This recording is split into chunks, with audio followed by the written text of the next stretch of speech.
Pemerintah pusat resmi menurunkan suku bunga kredit usaha rakyat atau KUR menjadi 6% yang mulai berlaku 1 Januari 2020. Kebijakan ini menjadi berita gembira bagi pelaku UMKM, namun bagi lembaga keuangan mikro seperti koperasi, kebijakan tersebut berpotensi merugikan.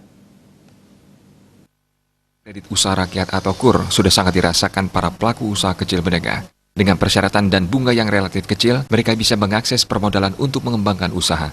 Keberadaan KUR diakui telah banyak membantu tumbuhnya UMKM baru yang pada akhirnya diharapkan bisa meningkatkan pertumbuhan ekonomi nasional. Namun berita gembira tersebut disambut sedih pengelola lembaga keuangan mikro seperti koperasi. Dengan suku bunga yang kecil dan proses yang cukup mudah, masyarakat bisa mengakses permodalan dengan plafon yang cukup tinggi. Hal ini tentunya berpeluang menggerus pasar kredit koperasi. Menurut Ketua Dekopinda Kota Denpasar, Iwayan Mudana, diberlakukannya suku bunga kredit 6% untuk KUR ini telah menimbulkan dampak yaitu menurunnya minat masyarakat mencari kredit di koperasi. Dampak lainnya, masyarakat membatalkan permohonan kredit dan masyarakat yang sudah mencari kredit pindah ke bank yang menyalurkan KUR.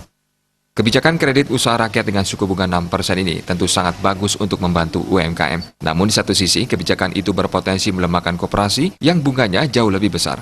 Padahal di satu sisi, koperasi digadang-gadang menjadi soko guru perekonomian masyarakat. Pihak yang meminta pemerintah juga memikirkan dampak rendahnya suku bunga KUR terhadap koperasi dan diharapkan solusi bisa dicapai agar koperasi bisa juga menyalurkan KUR seperti halnya bank. Karena persyaratan KUR itu sangat mudah, cuma mendapat rekomendasi dari desa, terang usaha, mereka sudah bisa mengajukan. Nah mungkin ini harapan kami dari pengelola koperasi. Harapan kami ke depan pemerintah juga ikut memikirkan tentang perkembangan koperasi ke depan. Apakah nanti ada regulasi yang baru yang bisa diterbitkan oleh pemerintah sehingga nanti ke depannya koperasi juga diberikan kewenangan atau berikan untuk menyalurkan KUR sehingga koperasi juga bisa memberikan sumbangan kepada masyarakat. Harapan kami seperti itu. Kalau tidak begitu nanti koperasi ini akan makin lama akan makin kecil.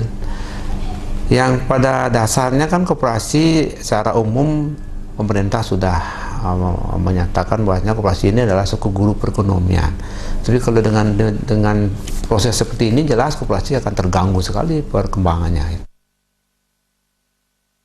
Menghadapi persaingan lembaga keuangan yang semakin ketat, ke depan pihak yang mengimbau pengelola koperasi di Kota Denpasar untuk senantiasa meningkatkan kualitas SDM dengan melakukan sertifikasi dan berbagai pelatihan serta menggunakan teknologi informasi sesuai perkembangan era industri 4.0 dalam hal operasional dan pelayanan kepada nasabah. Pihaknya optimis koperasi dengan semangat dari, oleh, dan untuk anggota koperasi akan tetap eksis ke depannya.